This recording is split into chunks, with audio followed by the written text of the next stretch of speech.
Snow fell in thick curtains across the frozen marshland, each flake adding another layer to the treacherous landscape that stretched endlessly in every direction.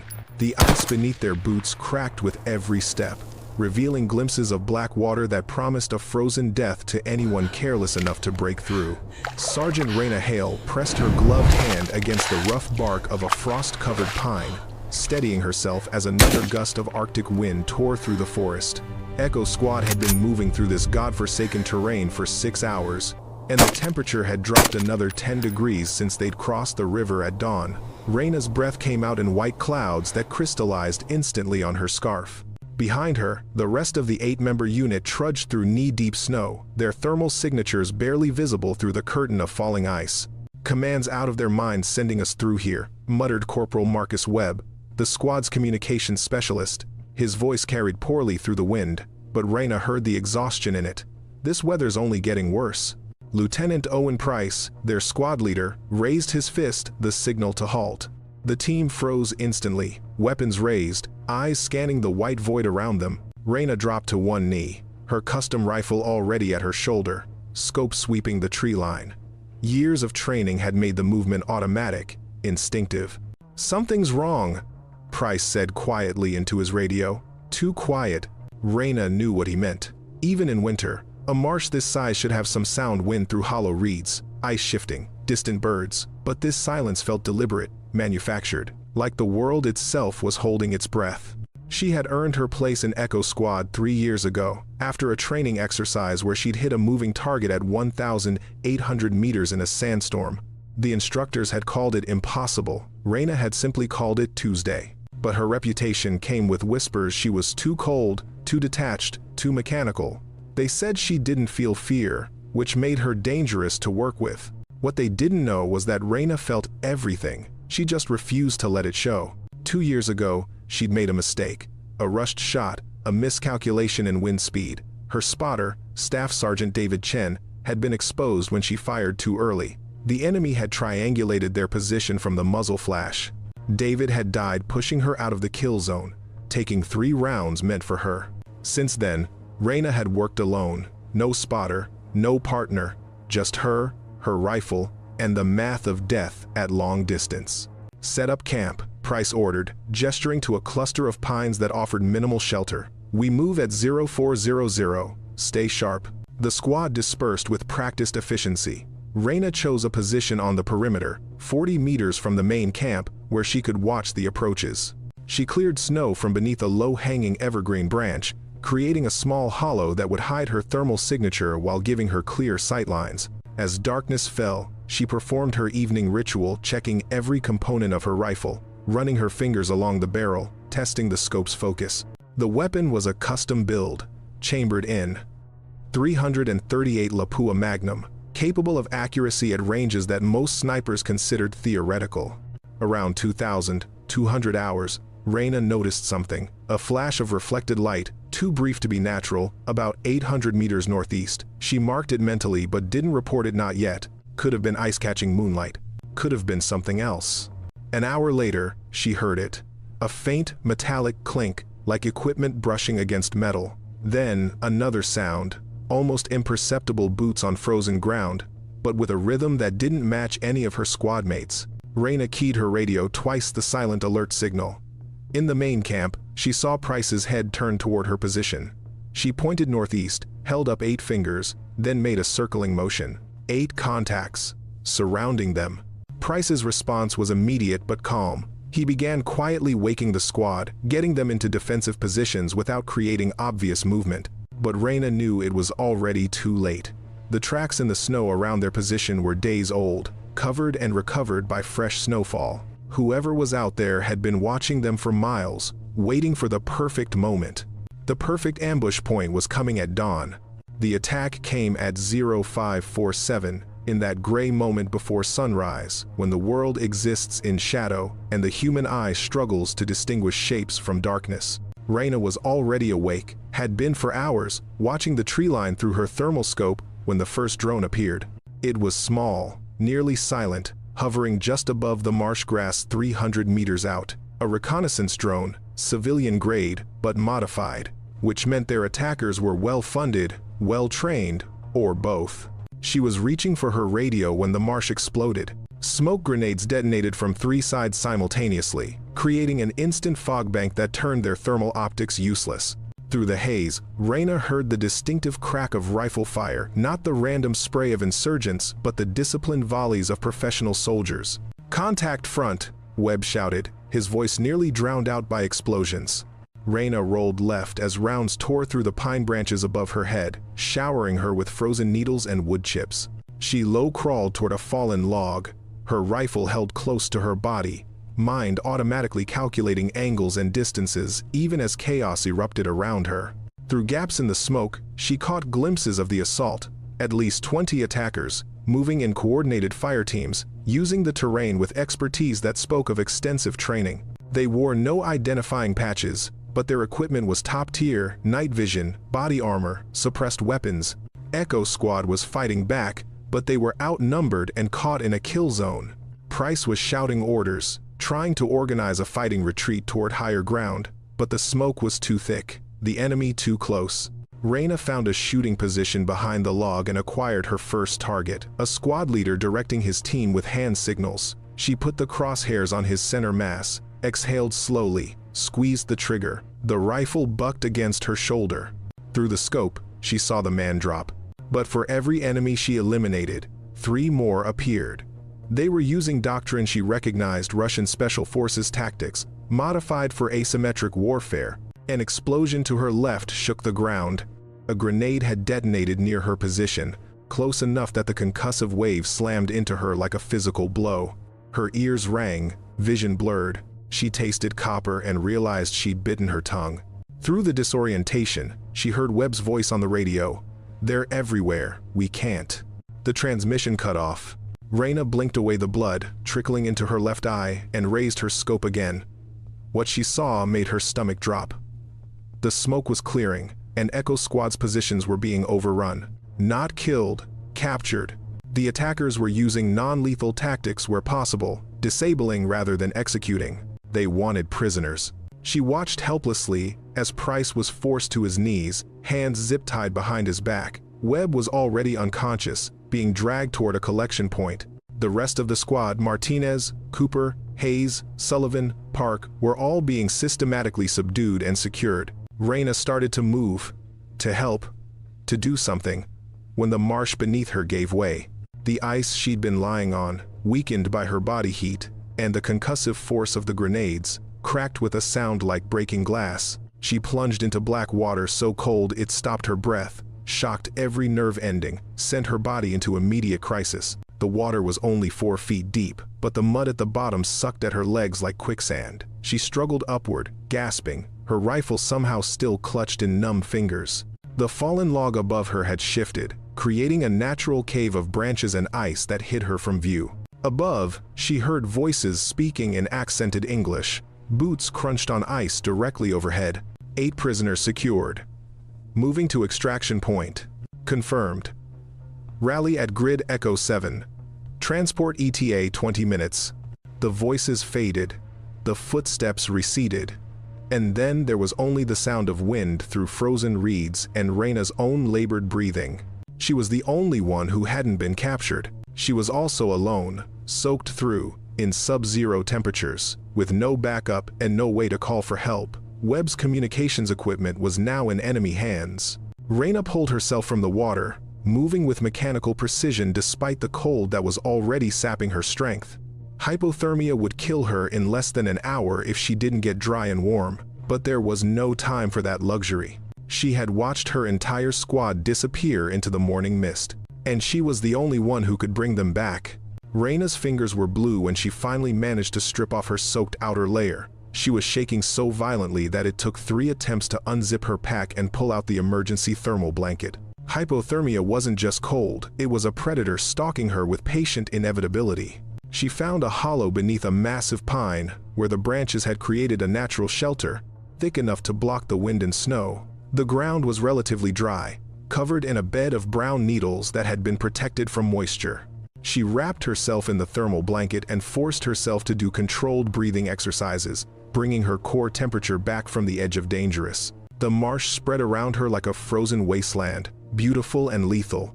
Every crack of ice, every gust of wind, carried the possibility of discovery or death. But more terrifying than the cold or the enemy was the silence, the absence of her squad's voices, the knowledge that 8 people who trusted her were now prisoners because she hadn't spotted the ambush in time. David's face flashed in her memory. The way he'd looked at her in that final second, before pushing her clear, knowing he was about to die. She'd failed him. Now, she'd failed Echo Squad. No, stop that thinking. Focus on what you can control. Reyna pulled out her personal optics, a high-end thermal monocular she'd bought with her own money, compact enough to survive the water. She scanned the marsh systematically, sector by sector, looking for heat signatures. There, 2 kilometers northeast, she picked up movement. Multiple figures, closely grouped, moving through the marsh in a tactical column. That had to be the enemy unit with her captured squad. They were heading deeper into hostile territory, toward what she assumed was their base of operations. She checked her rifle. The weapon had survived. The Dunking military-grade rifles were designed to function after water immersion, but she'd need to field strip and dry it properly before attempting any long-range shots. That would take time she didn't have. The squad would be interrogated, possibly tortured. Every minute they remained in enemy hands decreased their chances of survival. Reyna made the calculation coldly. She could attempt to reach friendly lines, report the situation, wait for a rescue operation that might take days to organize. By then, Echo Squad would likely be dead or moved to a location impossible to track. Or she could do what she'd been trained to do: hunt. The marsh was treacherous, but it was also an ally. The enemy wouldn't expect pursuit from a single operator through this terrain. They'd be focused on moving their prisoners quickly, getting them to a secure location before command realized Echo Squad had missed their check-in. Reyna gave herself 10 minutes to dry her rifle and prepare. She worked with the efficiency of long practice, breaking down the weapon, clearing every component, reassembling with hands that had stopped shaking. She changed into her one set of dry underlayers, sacrificing warmth for the flexibility she'd need. Her ammunition count, 32 rounds of 338 Lapua Magnum against 20+ enemy combatants. The math wasn't in her favor. But math had never stopped her before. She began tracking, moving through the marsh with the patience of someone who understood that speed without stealth was just suicide with extra steps. The enemy had left a trail boot prints in snow, disturbed ice, broken vegetation. They were moving fast, prioritizing speed over concealment, confident that no pursuit would come through this frozen hellscape. They were wrong. After 90 minutes of careful tracking, Reyna found an elevated position, a rocky outcrop that rose about 50 meters above the marsh floor. It was exposed, windswept, and absolutely the worst place a rational sniper would choose for a hide. The gusts here were chaotic, swirling, impossible to predict with any consistency. But it was also the only position within 3 kilometers that offered a clear line of sight to where the enemy was taking her squad. Through her scope, at maximum magnification, she could see them. A cleared area near an old ranger station, now converted into a temporary holding facility. The prisoners were being held in what looked like a reinforced storage building. Guards patrolled the perimeter, more clustered near vehicles. Reyna pulled out her rangefinder and took a reading. 2,897 meters, nearly 3 kilometers. She had made successful shots at 2,200 meters before. The longest confirmed sniper kill in history was just over 3,500 meters, made by a Canadian Special Forces operator with ideal conditions and multiple spotters. Reyna had neither ideal conditions nor spotters. She had brutal crosswinds, falling snow, sub-freezing temperatures that would affect her ballistics, and the knowledge that her squad would die if she didn't try. She began her calculations. The enemy's trail through the marsh told a story for those trained to read it. Reyna moved parallel to their path, staying in cover, studying every detail with the analytical mind that had made her one of the Army's top-rated snipers. They were a professional unit, that much was clear. Their spacing was textbook, 5 meters between individuals, staggered formation to avoid presenting clustered targets. When they'd crossed areas of thin ice, they'd moved in single file, each soldier stepping in the exact footprints of the one ahead to distribute weight. But they'd made mistakes. Small ones, the kind that only mattered if someone was actually tracking them through this frozen wasteland, which they clearly hadn't expected. One of their soldiers had a damaged boot, the left heel showing a distinctive crack that left an identifiable mark. Another walked with a slight limp, compensating by pushing harder with his right leg, creating an uneven depth in the snow. These details gave Reyna a way to confirm she was following the right unit, not just random movements through the marsh. She found the spot where they'd stopped to regroup a cluster of trees, where boot prints overlapped and cigarette butts were scattered in the snow. They'd been confident enough to take a smoke break, which told her they felt secure in this territory. The tracks led steadily northeast, toward higher ground where the marsh gave way to dense pine forest. Reyna followed with the patience of a predator, placing each step carefully, using terrain features to mask her movement. Years of training had taught her to become part of the landscape, invisible not through technology but through understanding of light, shadow, and human perception. As she moved, she constantly evaluated potential shooting positions. A sniper's mind was always calculating angles, distances, wind effects, concealment, escape routes. Every piece of terrain was assessed for tactical value. Most of the high ground was too close to the enemy's path. Any shot from there would give away her position immediately and make escape impossible. She needed distance, needed the kind of range where even the sound of her rifle shot would take seconds to reach the target, giving her time to reposition. That's when she spotted it.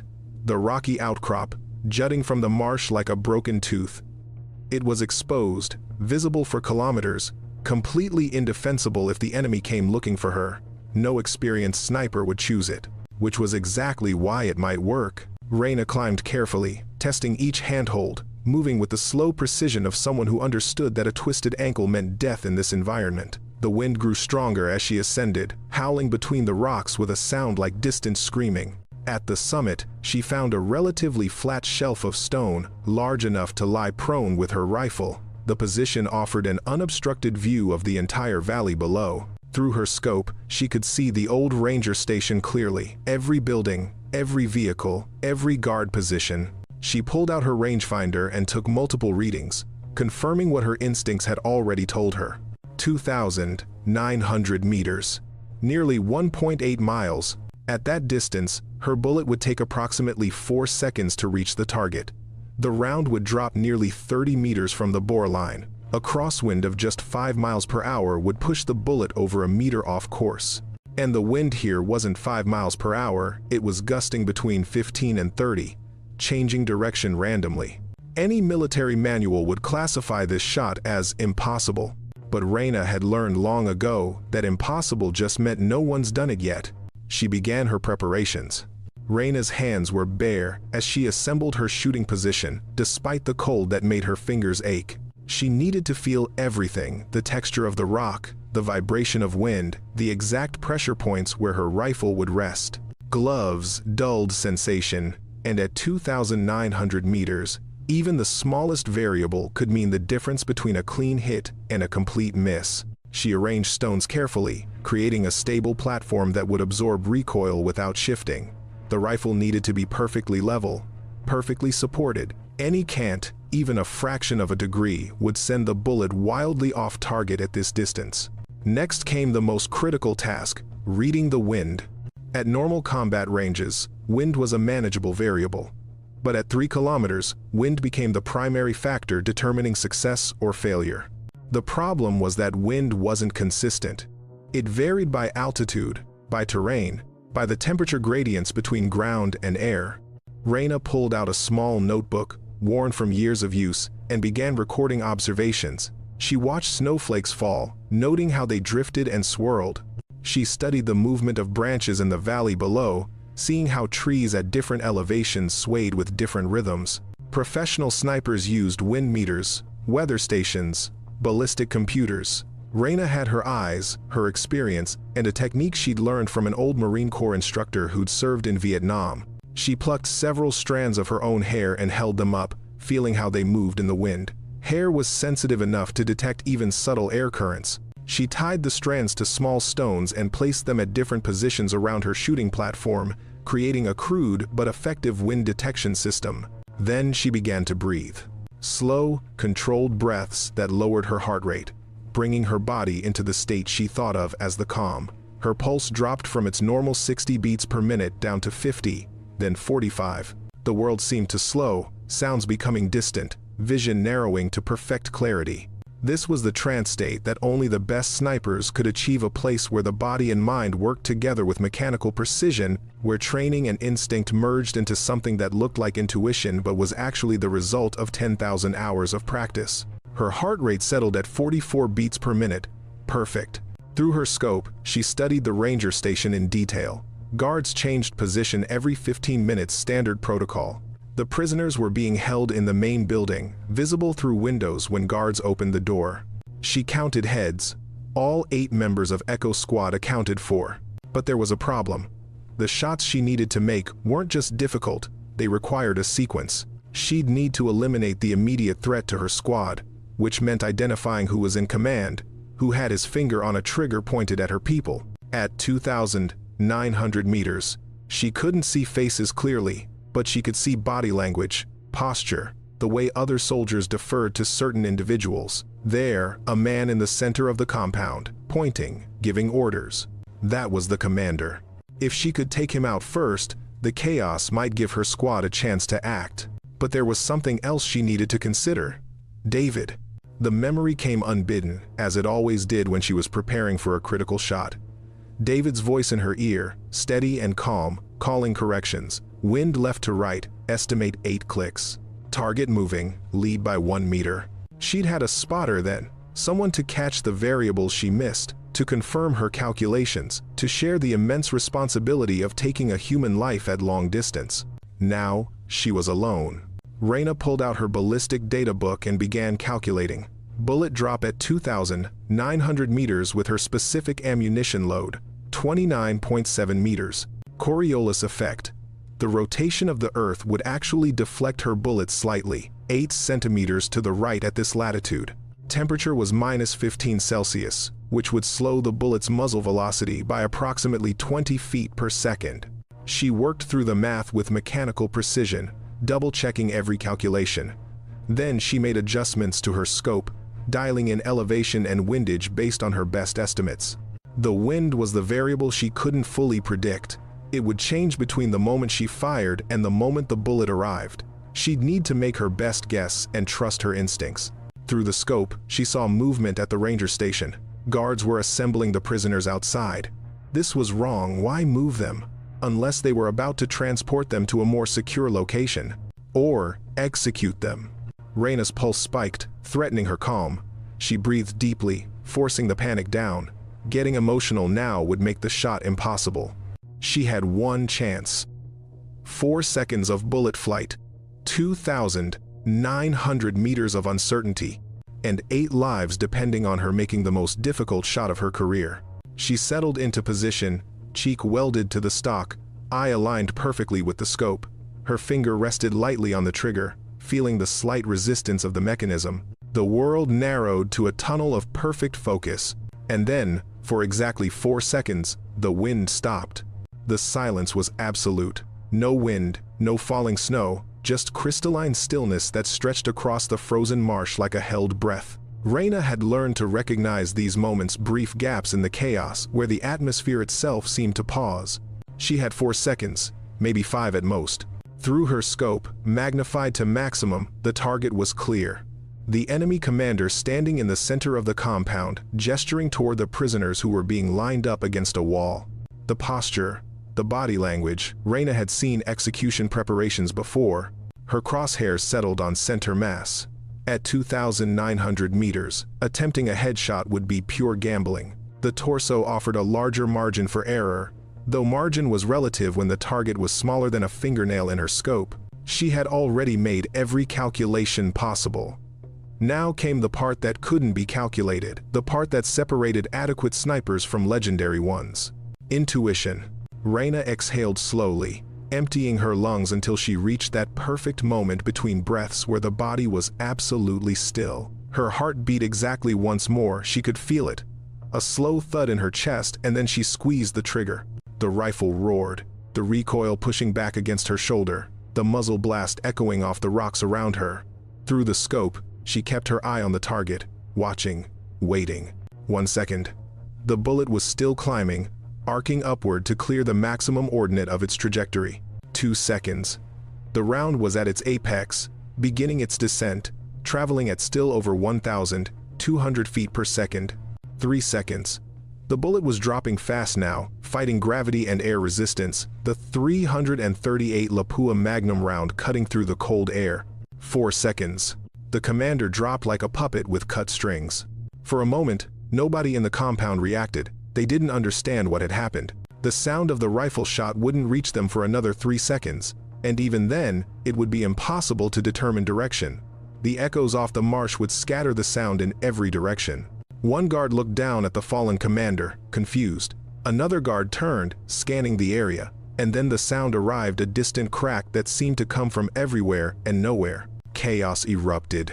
Reyna was already working her bolt, chambering a second round. She'd planned for this. The enemy would scatter, taking cover, trying to understand where the threat was coming from. But she had a few more seconds of confusion to exploit. Her second target, the guard closest to Lieutenant Price, the one with his rifle pointed at the prisoners. Through the scope, she saw him turning, trying to process what was happening. She fired again.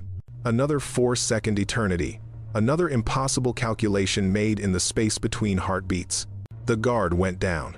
Now, the compound was in full panic. Soldiers were running, some toward cover, others trying to drag the prisoners back inside the building. But 3 of them, she could see it clearly through her scope, had grabbed their own weapons and were making a break for it. Martinez, Cooper, and Hayes. They'd recognized the opportunity and taken it. Reyna shifted her aim, tracking a third target, an enemy soldier who'd found cover and was drawing a bead on the escaping prisoners. She led the target slightly, accounting for his movement, and fired. Miss. The wind had shifted, just a breath, but enough to push her shot wide. She worked the bolt, chambered another round. The soldier was still aiming. She adjusted, squeezed. The soldier dropped his rifle and collapsed. 4 shots fired. 3 hits at 2,900 meters. A success rate that would seem impossible to anyone who didn't understand that impossible was just another word for difficult. But now, the enemy was adapting. She saw soldiers setting up a heavy machine gun, pointing it in the general direction of her position. They couldn't see her, she was too far away, too well concealed, but they were going to spray fire toward the high ground. The first burst from the machine gun sent rounds cracking past her position, striking rocks 50 meters to her left. They were guessing, but even a guess could get lucky. Reyna took one more shot, this one at a fuel truck in the compound. She'd noticed it earlier, marked it as a potential target. The 338 Lapua Magnum round wasn't an incendiary, but at this distance, it would punch through the thin metal of the tank. The truck exploded in a fireball that sent soldiers diving for cover and created enough smoke to obscure the entire compound. In the confusion, the rest of Echo Squad made their move. Reyna watched through her scope as Price led the remaining prisoners in a coordinated breakout, using the smoke as concealment. They were moving toward the marsh, toward the network of frozen waterways that would make them almost impossible to track. She'd done her part. Now it was time to do something even more difficult. Survive long enough to link back up with them. Because the enemy was coming for her now. She could see them forming a pursuit team, grabbing cold weather gear and weapons. They knew approximately where the shots had come from, and they were pissed. Reyna began breaking down her shooting position, working with practiced speed. The exposed outcrop that had given her the perfect shooting platform was now a death trap. She had maybe 10 minutes before they reached her. Time to move. Reyna descended the outcrop with controlled urgency, testing each foothold before committing her weight. A fall now would be catastrophic. Broken bones in this cold meant death, and she couldn't help her squad if she was crippled or dead. She'd made it about 30 meters down when the first bullets started hitting the rocks above her. The enemy had thermal optics and had picked up her heat signature. They were still too far for accurate fire, maybe 800 meters out, but they were closing fast. She dropped the last 10 feet, landing in deep snow that cushioned her fall but also slowed her movement. The marsh here was a nightmare of hidden ice shelves and deep water pockets. She could see the enemy's approach reflected in her knowledge of the terrain. They'd have to navigate the same obstacles, which bought her time, but not much. Reyna moved laterally, putting distance between herself and the obvious escape route. Most people, when fleeing, ran in a straight line away from pursuit. She angled perpendicular, heading toward an area of broken ice and standing water that would be treacherous to cross. Treacherous meant dangerous for everyone. That was the point. She reached the ice field and paused, reading the surface. The darker patches were thin ice or open water. The white areas were solid probably. At her weight, with careful movement, she might make it across. The enemy, rushing in pursuit, would be less careful. She started across, testing each step, spreading her weight. Behind her, she heard shouts they'd reached the ice field and were deciding how to proceed. One of them was impatient. She heard the ice crack, heard the splash, heard cursing in Russian, followed by panicked calls for help. One down, by his own mistake. The others would be more careful now, which meant slower. Good. Reyna reached solid ground on the far side and immediately moved to a position where she could observe the ice field. She needed to keep them cautious, keep them slow. Every minute she bought was another minute for Echo Squad to increase their lead. She found cover behind a fallen tree, set up her rifle, and waited. Through her scope, she watched 4 soldiers carefully making their way across the ice, weapons ready, moving in tactical bounds. Professional, disciplined, dangerous. She selected the lead soldier, the one others were following, trusting his path across the ice. She aimed not at him, but at the ice directly in front of him. The 338 Lapua Magnum would punch through the ice, maybe compromise its integrity. She fired. The ice in front of the lead soldier exploded in a shower of fragments. He jerked back instinctively, stumbled, and his weight shifted onto his rear foot. The ice beneath him cracked with a sound like breaking glass. He went through. The other 3 soldiers froze, suddenly realizing that their pursuit had become a minefield. They couldn't advance without risking the same fate. They couldn't retreat without showing their backs to her. Reyna took advantage of their indecision. She put a round into the ice near the second soldier, not trying to hit him, just making the ice around him fracture. He scrambled backward, terror overriding training. Now, they were retreating, dragging their half-frozen comrade from the water, focused on survival rather than pursuit. But Reyna knew this respite was temporary. They'd regroup, find a safer route, and come at her with more numbers and better tactics. She needed to link up with Echo Squad before that happened. She pulled out her compass and oriented herself toward the direction she'd seen her squad heading northeast, deeper into the marsh, toward a series of low hills that offered better defensive positions. The snow was falling harder now, fat flakes that reduced visibility but also covered her tracks. She moved with purpose, following game trails when she found them, using terrain features to mask her heat signature from aerial observation. After 40 minutes of hard movement, she found it. A set of boot prints in fresh snow, 8 sets, moving in tactical formation. Echo Squad was staying together, staying disciplined. Good. She followed their trail, catching up quickly now that she knew where they were heading. As she moved, she prepared for the next phase. These soldiers hunting her squad wouldn't give up. They'd suffered casualties, lost prisoners, been embarrassed by a single operator. They'd want revenge. And they'd bring everything they had. Reyna needed to be ready to give Echo Squad what they needed most, time and covering fire. She checked her ammunition. 19 rounds remaining, against potentially 15 or more enemy combatants. The math still wasn't in her favor, but she was getting used to that. Reyna found Echo Squad, 3 kilometers northeast of the ranger station, holed up in a natural depression surrounded by dense pines. They'd chosen their position well, good visibility of approaches, cover from above, multiple escape routes if needed. She announced herself before entering their perimeter, using the daily password in case anyone was jumpy with a trigger finger. Lieutenant Price's face showed pure relief when she materialized from the snow like a ghost. "Sergeant Hale," he said, gripping her shoulder. That was one hell of a rescue. The squad was in rough shape. Martinez had a badly sprained ankle from the escape. Cooper had taken a glancing blow to his shoulder, not life-threatening but painful. All of them showed signs of hypothermia and exhaustion. "We need to move," Reyna said, not wasting time on reunions. "They're regrouping for pursuit. We have maybe 30 minutes before they're on us." "Can't move fast with Martinez," Webb said, helping support the injured man. "And Cooper's not much better."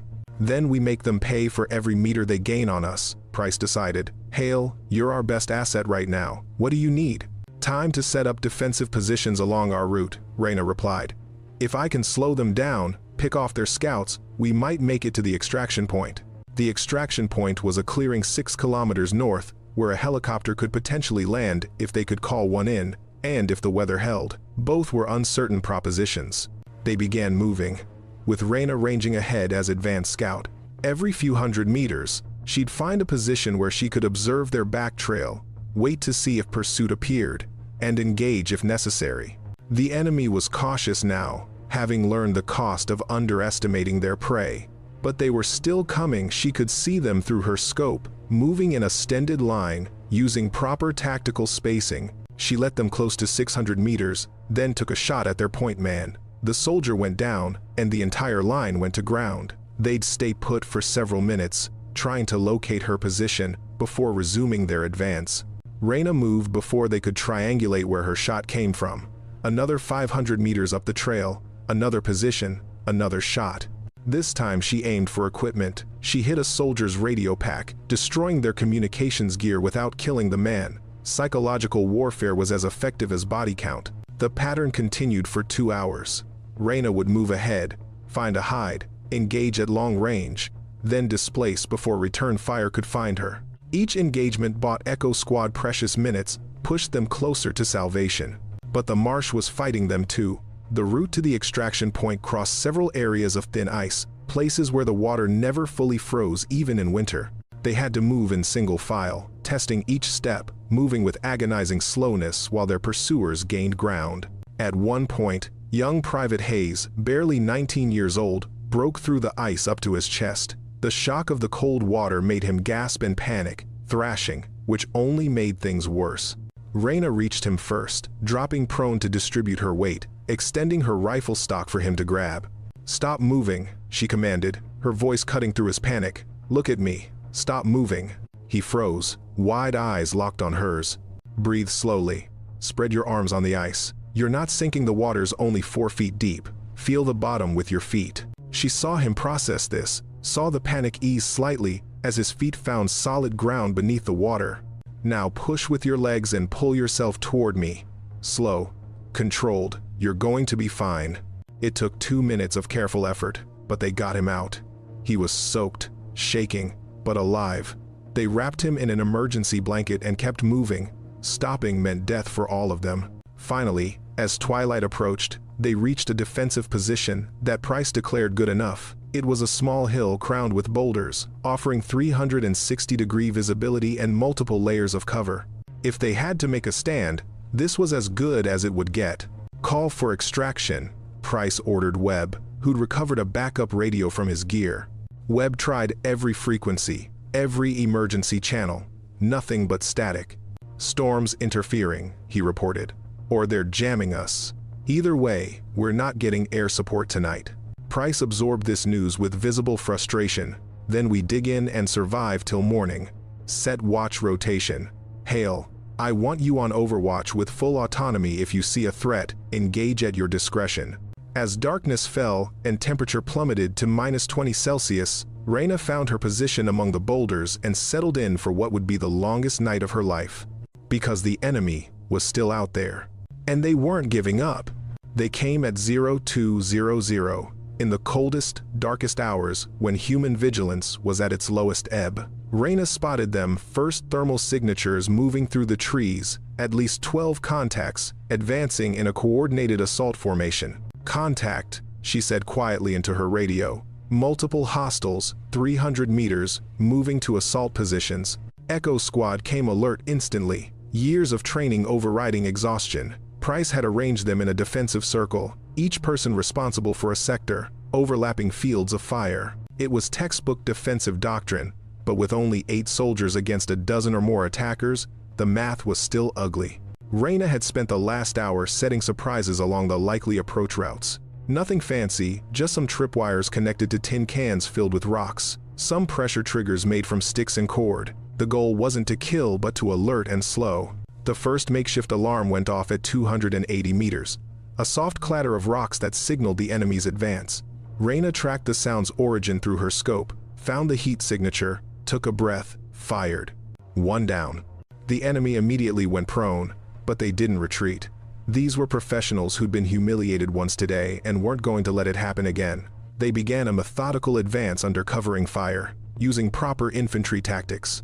The battle became a series of sharp exchanges, bursts of automatic fire lighting up the night, tracers cutting through falling snow like lethal fireflies, the crack of Reyna's rifle answered by the heavier thump of return fire against the boulders protecting her.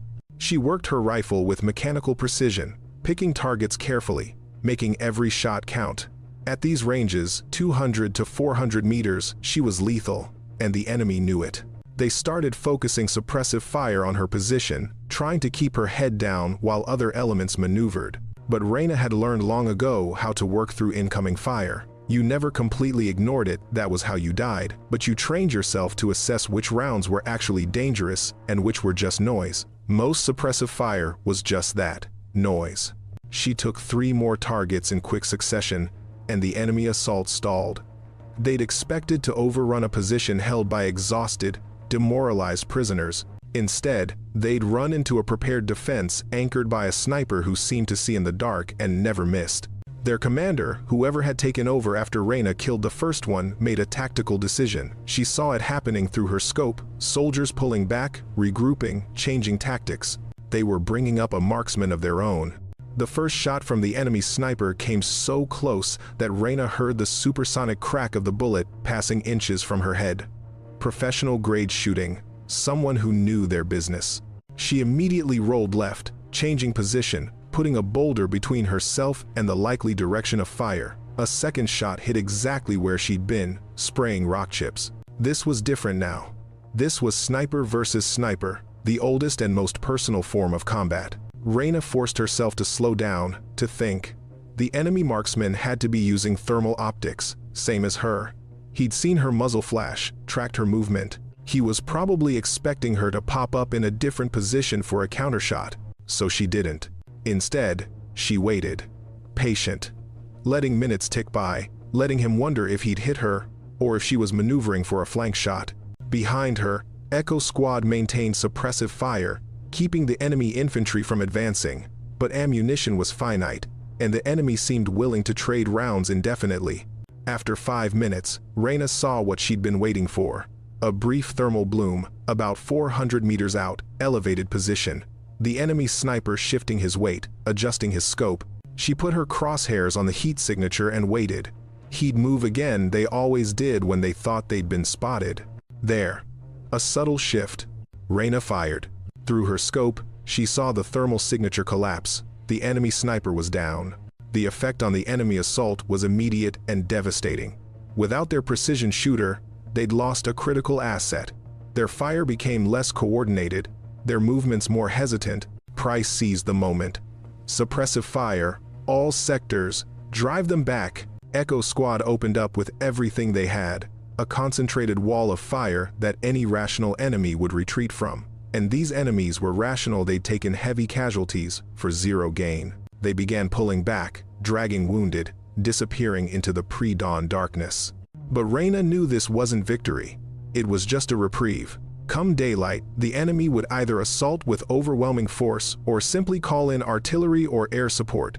Echo Squad needed extraction, and they needed it before sunrise.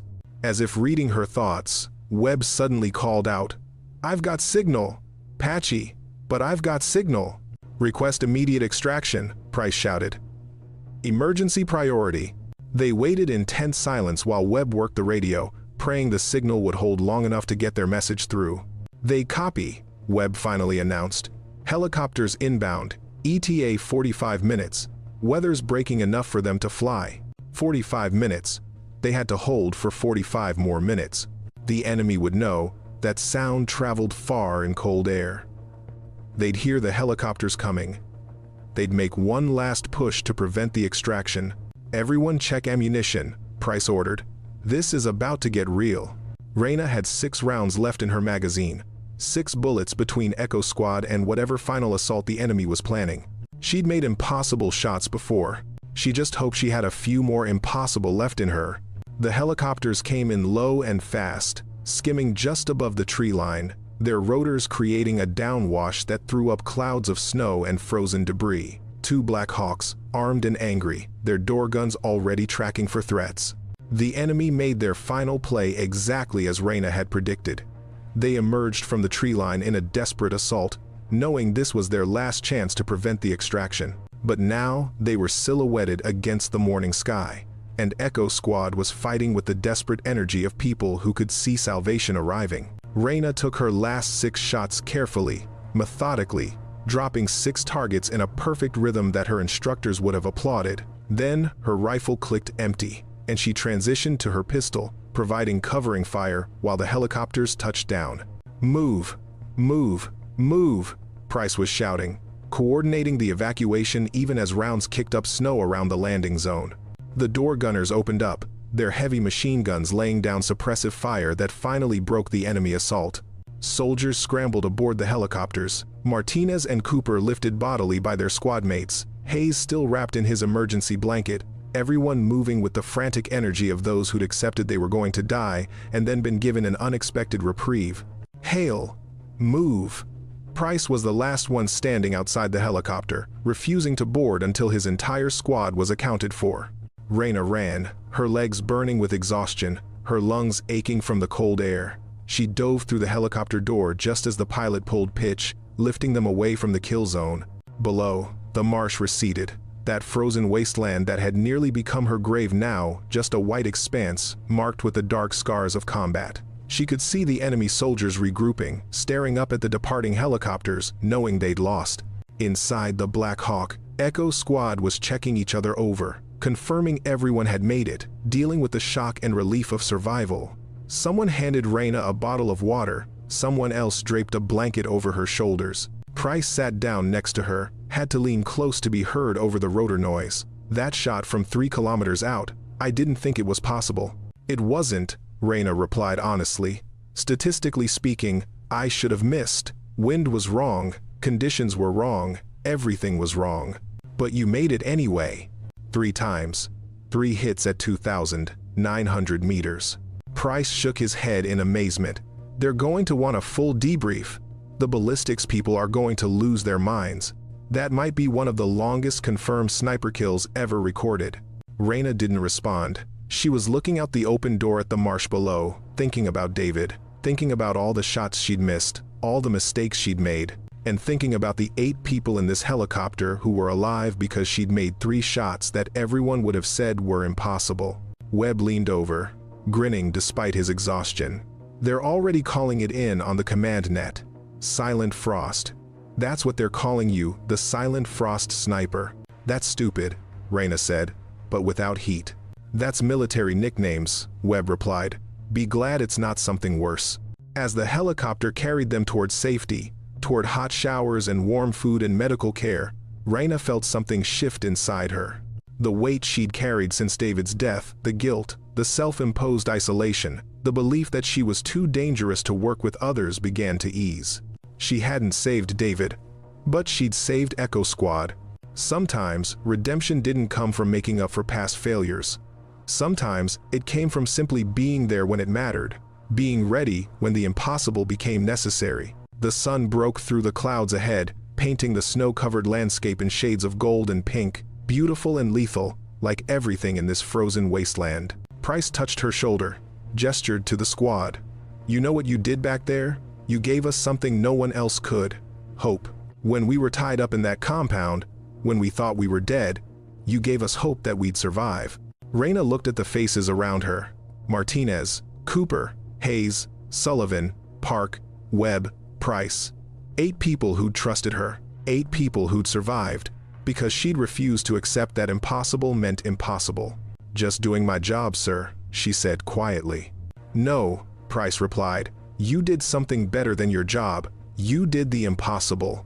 The helicopter banked toward the rising sun, carrying them home, carrying them away from the frozen marsh and the silent forest, and all the places where death had seemed certain. Behind them, the killing ground faded into white.